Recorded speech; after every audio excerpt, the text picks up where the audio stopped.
Friends, welcome back to my YouTube channel. ಯಾರೆಲ್ಲ ನಮ್ಮ ಚಾನಲನ್ನು ಸಬ್ಸ್ಕ್ರೈಬ್ ಮಾಡದೆ ನೋಡ್ತಾ ಇದ್ದೀರಾ, ಪ್ಲೀಸ್ ಸಬ್ಸ್ಕ್ರೈಬ್ ಮಾಡಿ ಸಪೋರ್ಟ್ ಮಾಡಿ ಫ್ರೆಂಡ್ಸ್. ನಿನ್ನ ಜೊತೆ ನನ್ನ ಕತೆ ಇಂದಿನ ಸಂಚಿಕೆಯಲ್ಲಿ ಏನಾಗುತ್ತೆ ಅಂತ ನೋಡೋಣ ಬನ್ನಿ. ಸಂಚಿಕೆಯ ಶುರುವಿನಲ್ಲಿ ಅಜಿತ್ಗೆ ಮನೆಯವರೆಲ್ಲ ಬೈತಾ ಇರ್ತಾರೆ. ಸೀಮೆಗಿಲ್ದೇ ಇರೋ ಹೆಂಡ್ತಿ ಅಂತೇಳಿ ತಲೆ ಮೇಲೆ ಒರೆಸ್ಕೊಂಡು ಅವಳನ್ನು ಮೆರೆಸ್ತಾ ಇದ್ದಾನೆ. ಈಗಾಗಲೇ ನಮ್ಮ ಮನೆ ಮಾನ ಮರ್ಯಾದೆ ಎಲ್ಲ ಬೀದಿ ಪಾಲಾಗಿರೋದು ಸಾಲದು, ಇನ್ನೂ ಏನೇನು ಮಾಡಬೇಕು ಅಂತ ಅಂದ್ಕೊಂಡಿದ್ದಾನೋ. ಅಜಿತೆ ಎಲ್ಲ ಸಲಿಗೆ ಕೊಟ್ಟಿರೋದು ಅಂತ ಅಜ್ಜಿ ಬೈತಾ ಇರ್ತಾರೆ. ಅಜ್ಜಿ, ನನ್ನ ಹೆಂಡ್ತಿ ಬಗ್ಗೆ ಇನ್ನೊಂದು ಮಾತಾಡಿದ್ರು ನಾನು ಮಾತ್ರ ಸುಮ್ಮನೆ ಇರಲ್ಲ. ಎತ್ತವರು ಅಂತ ಕೂಡ ನೋಡದೆ ಜಗಳ ಮಾಡಬೇಕಾಗುತ್ತೆ. ಸುಮ್ಮನೆ ಇರಿ, ಇಲ್ಲಾಂದರೆ ನಮ್ಮ ಪಾಡಿಗೆ ನಮ್ಮನ್ನು ಬಿಟ್ಬಿಡಿ, ನಾವೀ ಮನೆ ಬಿಟ್ಟು ಹೊರಟೋಗ್ತೀವಿ ಅಂತ ಅಜಿತ್ ಹೇಳ್ತಾನೆ. ಅಜಿತ್, ಏನೋ ಮಾತಾಡ್ತಾ ಇದೀಯಾ, ಈ ಥರ ಮಾತೆಲ್ಲ ಆಡ್ಬೇಡೋ. ಆ ಬುದ್ಧಿನ ಇಷ್ಟು ದಿನ ಒಟ್ಟಿಗೆ ಇದ್ದೀವಿ, ಮನೆ ಬಿಟ್ಟು ಹೋಗ್ತೀನಿ ಅಂದರೆ ಹೇಗೋ, ಪ್ಲೀಸ್ ಕಣೋ ಅಂತ ಸಂಗೀತ ಹೇಳ್ತಾರೆ. ಆಗಂದಮೇಲೆ ನಾನು ಈ ಮನೇಲಿ ಇರಬೇಕು ಅಂದರೆ ನನ್ನ ಹೆಂಡ್ತಿಗೂ ನೀವೆಲ್ಲ ಮರ್ಯಾದೆ ಕೊಡಬೇಕು. 1 ವಾರ ಆಗಿಲ್ಲ, 1 ವಾರ ಆದಮೇಲೆ ಅಕಸ್ಮಾತ್ ಆಗಿ ಭೂಮಿದೆ ತಪ್ಪು ಅಂತ ಗೊತ್ತಾದರೆ ಆಗ ಯಾರೇನು ಹೇಳಿದ್ರು ನಾನು ಅನ್ನಿಸ್ಕೊಳ್ಳೋಕ್ಕೆ ತಯಾರಿದ್ದೀನಿ. ಅಜಿತ್ ಹೇಳ್ತಾನೆ, ಚಿನ್ನ, ಇವ್ರ ಬಗ್ಗೆ ಎಲ್ಲ ತಲೆ ಕೆಡಿಸ್ಕೋಬೇಡ, ಅದಕ್ಕೋಸ್ಕರ ಅಂತ ನಾನು ಸ್ಪೆಷಲ್ ಗಿಫ್ಟ್ ತಂದಿದ್ದೀನಿ ಅಂತ ಹೇಳಿ ಸೀರೆ, ಒಡವೆ, ಕಾಲ್ಗೆಜ್ಜೆ ಎಲ್ಲ ತಂದಿರ್ತಾನೆ ಅಜಿತ್. ಕೊಡು ಚಿನ್ನ ಕಾಲ್ನ ಅಂತ ಹೇಳಿದಾಗ, ಅಯ್ಯೋ ಸಾಹೇಬ್ರೆ ಏನಿದು ಬೇಡ ಅಂತ ಭೂಮಿ ಹೇಳ್ತಾಳೆ. ನಾನು ನಿನ್ನ ಗಂಡ, ನನ್ನ ಹತ್ರ ಯಾಕೆ ನಾಚಿಕೆ ಪಟ್ಕೊತಿದ್ಯಾ ಅಂತ ಹೇಳಿ ಊರಿ ಕೆಳಗಡೆ ಕೂತ್ಕೊಂಡು ಭೂಮಿ ಕಾಲ್ ತಗೊಂಡು ಭೂಮಿಗೆ ಕಾಲ್ ಗೆಜ್ಜೆ ಹಾಕ್ತಾನೆ.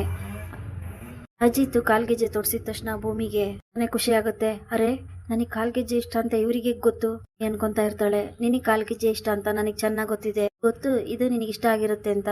ಈ ಕಾಲ್ಗೆಜ್ಜೆ ಯಾಕೆ ತೊಡಸ್ದೆ ಹೇಳು?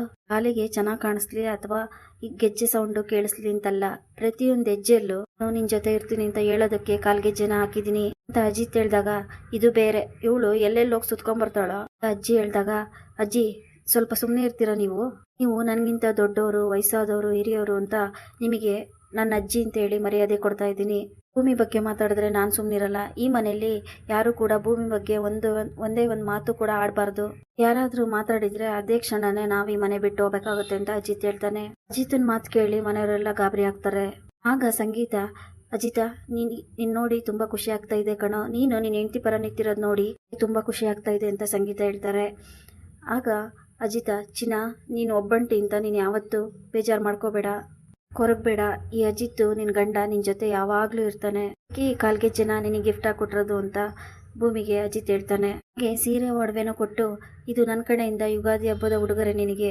ಯಾಕಂದರೆ ನನ್ನ ಜೀವನದಲ್ಲಿ ಪ್ರತಿ ಹೆಜ್ಜೆಯಲ್ಲೂ ಬೆಳಕಾಗಿರ್ಬೇಕು ನೀನು, ಮುಂದೆನೂ ನೀನು ಹೀಗೆ ಇರಬೇಕು. ಈ ಸೀರೆ, ಅರಿಶಿನ, ಕುಂಕುಮ, ಹೂವು, ಬಳೆ ಎಲ್ಲ ಕೊಡ್ತಾ ಇದ್ದೀನಿ, ನೀನು ಮುತ್ತೈದೆಯಾಗಿ ಇರಬೇಕು ಅಂತ ಹೇಳಿದಾಗ ಭೂಮಿಗೆ ಆಶ್ಚರ್ಯ ಆಗುತ್ತೆ. ಸಾಹೇಬ್ರೆ, ಇದು ನನಗ ಅಂತ ಹೇಳಿದಾಗ, ಹೌದು ಚಿನ್ನ, ಇದು ನಿನಗೆ ತಗೋ.